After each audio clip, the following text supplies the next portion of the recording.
Política e mídia, a necessidade de se nomear a corrupção.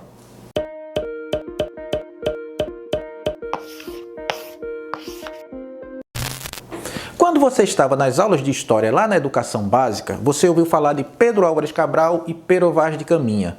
Caminha foi o escrivão da Esquadra de Cabral, autor da famosa carta na qual conta ao rei de Portugal suas impressões iniciais sobre as terras nas quais havia chegado. O que talvez você não saiba é que a longa carta de Caminha se encerra com um pedido pessoal do escrivão para o monarca. Caminha pede um favorzinho ao rei, solicita que este interceda em favor de seu genro, que se encontrava preso lá na ilha de São Tomé. Alguns viram ali o primeiro tráfico de influência da história do Brasil, o primeiro ato de nepotismo, a primeira ação de corrupção de nossa história. Não sei se isso está certo, mas parece claro que as fronteiras entre público e privado funcionavam em outra lógica naquele tempo. Segundo o historiador Peter Burke, na Europa do século XVII, alguns dos altos cargos, como de juízes, tinham salário pequeno e ficariam falidos sem o recebimento de presentes ou trocas de favores. Ao mesmo tempo, se um juiz enriquecia demais, perderia respeito aos olhos do público.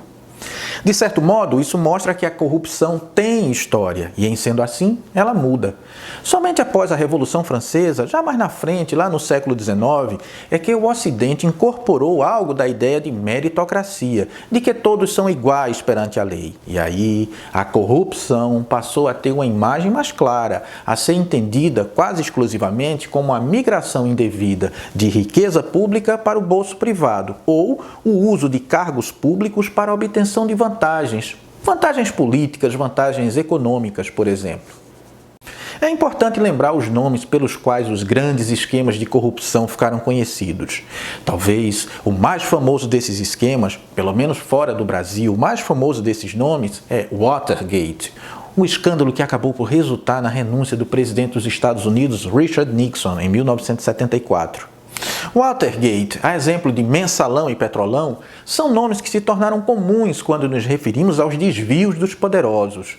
Mas quais são os nomes que estamos usando para nos referirmos aos atuais e antigos esquemas de corrupção que estão corroendo o país?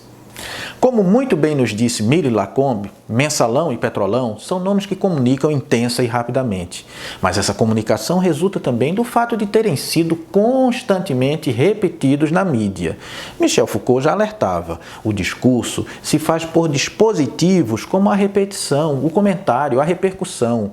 Miri tem razão também ao afirmar que nomes como orçamento secreto e rachadinha não deixam claro a dimensão malévola dessas práticas. O termo rachar não é negativo. Rachar até eu faço. O orçamento não é uma palavra negativa. Secreto, todo mundo tem uma pasta secreta no seu computador. Aqui fica a impressão de que 30 anos depois, Polvilho continua atual ao nos lembrar que o poder da mídia não estava apenas em mentir. A mídia tem o poder de omitir, e esse não é um poder menor. Além de mentir e de omitir, no entanto, a mídia precisa voltar a nomear e dizer com clareza e veemência como andam e com quais nomes nomeamos os desmandos que estão acontecendo nesse país. Mas óbvio, isto é apenas uma impressão.